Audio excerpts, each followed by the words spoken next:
Hey, thank you so much for joining. I am Joe Peterson. I am the Chief Analyst at ClearTech Research, and I'm here today with Mr. Stan Lowe. Hi, Stan. How's it going? Hi, good afternoon, good morning, whatever time you happen to be listening to this. That it always you're like, how should I start that? But that it's good enough. It's good. It's good for everybody around the globe. You've just, welcomed them in their time zone. Exactly. This is ClearTech Loop. We're in the know, on the move. And we're going to be talking to Stan today. Stan, before we jump in, I know you've been a CISO for a really long time. Tell us about the things that you've done in your last couple of roles. Cool. I've had a hell of a career and I'm only 30. So that just means I can't keep a job. No, so my most recent gig was the Chief Information Security Officer for the U.S. Department of the Interior. I was there for about 2.5 years or so. Prior to that, I was the Global Chief Information Security Officer for a company called Synchronous Technologies, which is out of Bridgewater, New Jersey. And then I was the Global CISO for Zscaler and PerkinElmer and a couple other government gigs. So I've been kicking around for a while. I don't know if that means I can't keep a job or I just get bored and move on. I don't know. Who knows? It just means you're a seasoned CISO. Say that 15 times fast, right? No other sting of the whip. Ha! All right. Well, let's dig right in. ClearTech Loop is this focused podcast, and we're delivering sharp, real-time insights at the intersection of cybersecurity, cloud, and AI security. And through a concise 3-question lens, we cut through the noise and surface the clearest perspectives in tech from those on the front lines of transformation, like Stan. And so we're going to ask Stan 3 questions, and here's the first one. Stan, from a CISO's perspective, how should you be thinking about cyber risk in terms of dollars and business impact? A lot of times we look at risk from purely a compliance perspective, especially in highly regulated organizations or highly regulated verticals. One of the things that we have a tendency to do is let risk drive our activities rather than focusing on operations and making sure that we have an unrelenting focus on operational excellence, which gets us adequate compliance, which drives down our risk profile. One of the other issues that we have is tool spread. I've never met a cybersecurity person that didn't like a tool. So we've got more tools out there than we know what to do with, and that then drives up the number of dollars that cybersecurity organizations are spending on those tools. So I think, and it doesn't significantly reduce the risk. So there's no real risk reduction versus the amount of money that we're spending.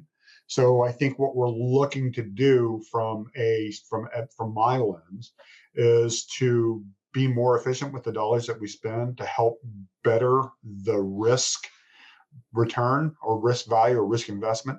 And that's steering us towards more along the lines of trying to solve 80% of our problem with as few tools as we possibly can, which, a lot of us are talking about platformization, that sort of thing, and then using the other 20% that's specific to our particular business or our particular vertical or our particular industry, and spending the extra money, the money that we save from platformization on those types of activities.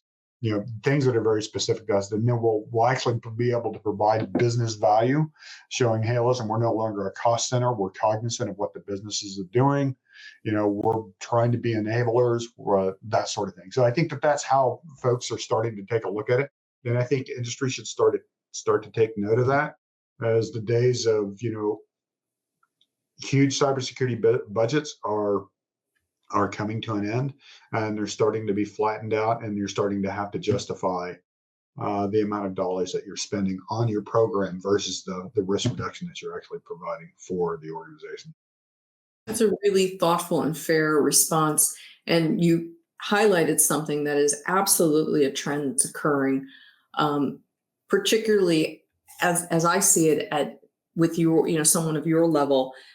There's this thinking that there's this thinking, if I can get most of what I need with a platform and get away from siloed tools, I'm going to do that. Right. And then there's We often look at the cost as from just the cost of the tool itself, not the actual infrastructure that is needed to actually run all those tools, the Hmm. different knowledge, skills, and abilities that you need to train these folks for. They become siloed, they become stagnant. The amount of infrastructure that you need to be able to support those, the total cost of ownership, sometimes we lose that because that's sort of built into our baseline budgets. And we're only accounting for the cost of the tool, not necessarily all of the second and third order costs that come along with that. So Right. And there are. Okay. Next question. In your opinion, what is the best way to integrate cyber risk into the business's overall financial risk models? I think that is that's interesting because it depends on where you're setting from a company perspective, whether you're publicly traded or you're privately held, or Hmm. what vertical you're in. Are you in a highly regulated organization or vertical such as finance or healthcare or potentially energy? That is going to be the approach is going to be different from all those, but it all boils down to making sure that you as a cybersecurity professional are in lockstep with what your businesses are trying to do. Cybersecurity, we can no longer, security, we put the no in innovation. Well, we can't do that anymore. Yeah.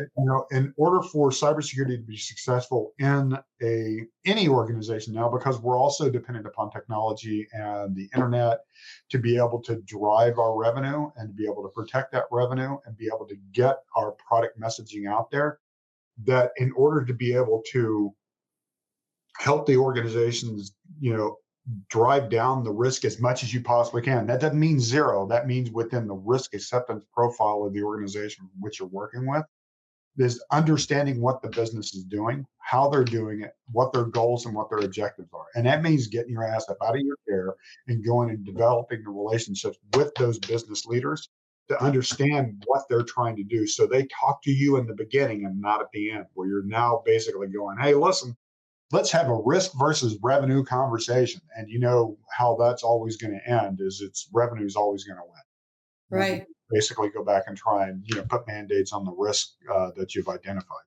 So making sure if you have those relationships up front, you'll hear about things. They'll come talk to you about, hey, we want to do this or we want to do that, or this is the new business line we're thinking about, or a new product or a new way of doing something to help us be able to protect and drive revenue.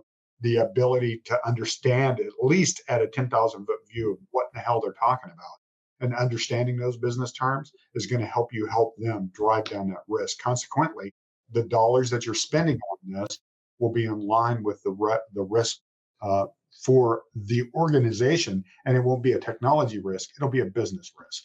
So that you integrate yourself into there, and that'll help protect you from a cost cutting perspective anyway when it comes time to validate your budget. It's like, oh yeah, cybersecurity is actually helping us drive revenue. Let's not Right.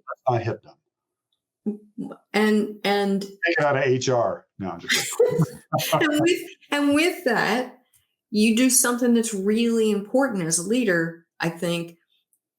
You give yourself, you're part of the team, Mhm. and you give yourself a voice at the table, Absolutely. right? And so, right, that those are really important things. All right. It wouldn't be a podcast in 2025 without, in the tech space, without mentioning AI. So here we go. How should the CISO be thinking about AI adoption in terms of its use to secure emerging threats? And then the other side of that coin from an organizational governance perspective. I plead the fifth. No, I'm just Oh, come on now. kidding. No, so AI. I'm of two minds about AI. One, AI it's software. So and it's using data, software using data to make intuitive decisions based upon algorithms. All right. So if we break it down into those basic forms, we already have security controls to be able to control that in place. We have data security, we have product security, and we have platform development security, right? However, at its basic needs, if you've got those, that's a good starting point. You should have those anyway, but again, everybody's at a different place. Sure. From a security perspective, that sort of falls into, the one of the first three tenets of cybersecurity, which is know thy shit, know thy environment, know what's in there, what's running, how it's moving, who's doing what to who, and that sort of tailors in, or steps on the answer that I gave before, which is knowing what your business organizations are up Yeah. to, is having those conversations. Hey, what are you using AI for? So AI is going to be, it's here to stay. You need to be able to understand what your organization's doing with AI, what their plans are for AI, and be able to essentially use the tools that are coming out to be able to, one, discover what AI is, what language models or what AI is running in your organization, sort of like a discovery tool. Again, I was saying we can't have any more tools, but this is the 20% part of that that's going to be specific to your organization, where you need a discovery tool to find out who's running AI in your organization, be able to query your firewall logs, who's accessing AI that may not be in your organization, but the AI may not be in your organization, it may be hosted elsewhere. There's that discovery part of that. The second part of that is making sure that the integrity of the data that's being used to train the model is sacrosanct, or there's a gold standard that you're not introducing hysteria or biases or hallucinogenic data, or data that would cause a hallucinogenic episode in your large language model, asking a particular question, why does a duck have feathers? Well, the sun is blue. And you get that answer back because you basically not curated your data and made sure that the data that you're using to train that model is adequately protected. We're back to the basics of data protection. Third is utilizing AI from a cybersecurity perspective to be able to handle the massive influx of information into cybersecurity systems. Cybersecurity is effectively a data problem, is being able to find the bad guy in a needle in a haystack. And AI is an awesome pattern recognition thing. So being able to utilize AI to be able to take care of the noise for the analyst and only surface those things that the analyst really, really, really needs to take a look at and do the investigation, where a human needs to be able to interject some common sense or some abstract reasoning into the decision-making process. That I think will make the analyst's lives a whole lot easier because they're not looking at a lot of noise, but it essentially gives them much more fidelity into the things that the organization needs to be worried about and needs to respond to. At the same time, that will help drive down the number of false positives that you're looking at, which again, we're all back to money. So how, driving efficiency into the organization by using AI, agentic AI is going to be the next big thing. That's going to be interesting because that's a whole separate thing by itself. The ability for a model to learn and develop and on its own and make decisions on its own without external input is going to be really interesting. And how are we going to secure that? How are we going to keep those types of agentic AI agents out there from stewing in their own juices? And then all of a sudden, Skynet became self-aware, that sort of thing. Right. That's really interesting. The next couple of years is going to be fun in this space. It will be fun in the space. And thank you for the insightful answers. Great responses to the questions. Guys, if you like this series, subscribe, hit like, and we'll see you next time. Thanks, Dan. Yeah, thank you. I appreciate it for having me.